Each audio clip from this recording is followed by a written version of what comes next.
and more are seriously ill after the pandemic swept through their convent outside Detroit.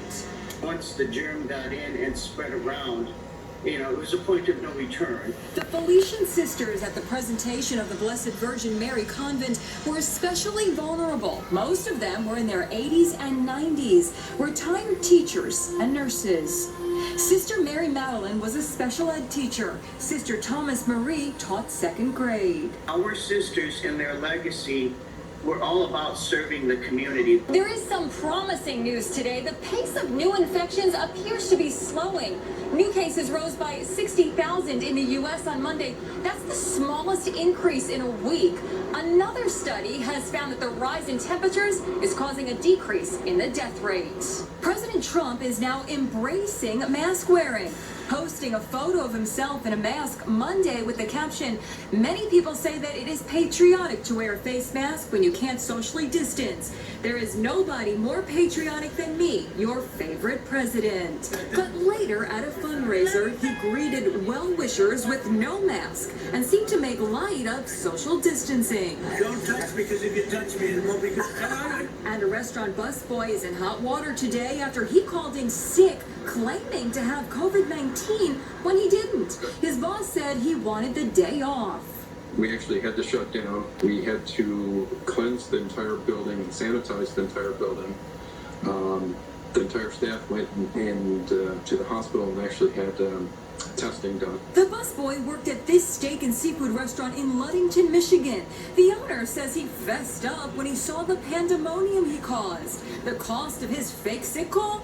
$13,000. It needs to be viewed as serious as calling in a bomb threat to a business. I mean, because it is devastating.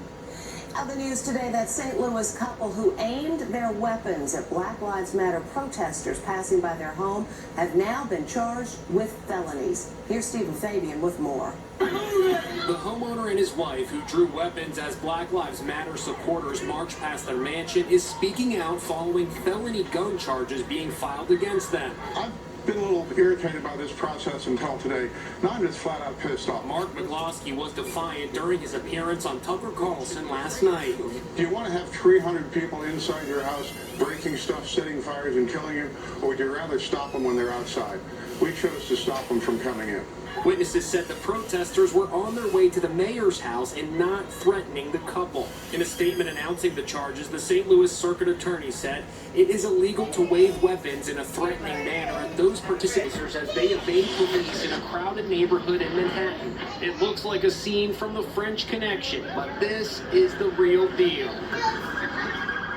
You can hear sirens wailing as New York State police follow in pursuit. The drag racer and his passenger blow through red lights, recording every second on their cell phones from inside the vehicle. The chase goes on for 2 minutes before police call it off for fear of innocent pedestrians getting in the way. The sense of lawlessness and gunplay sweeping over New York and in other big cities across America is showing no sign of letting up. This neighborhood in Brooklyn is reeling from the slaying of a woman who was shot 8 times in retaliation for asking some neighborhood tough guys to stop setting off fireworks on her block, which has been plagued by the illegal displays. All she wanted was some peace and quiet, and now she's dead. The murder of 33-year-old Shatavia Walls is drawing attention from the president. What's happening in New York, a place I love. I love New York, and look at what's going on over there. The woman who was shot because she said, "Could you please not light off firecrackers?" and they turned around and shot her 8 times and she died. At a memorial service held last night, Shatavia's grieving mother was so afraid she doesn't want to show her face. She's a member of the LAPD who's known as a top shot, an expert marksman who made the cover of a police magazine for her speed and her accuracy with guns. Now she's at the center of a controversy over an encounter that turned deadly. This LAPD cop is known for her sharpshooting skills and her beauty.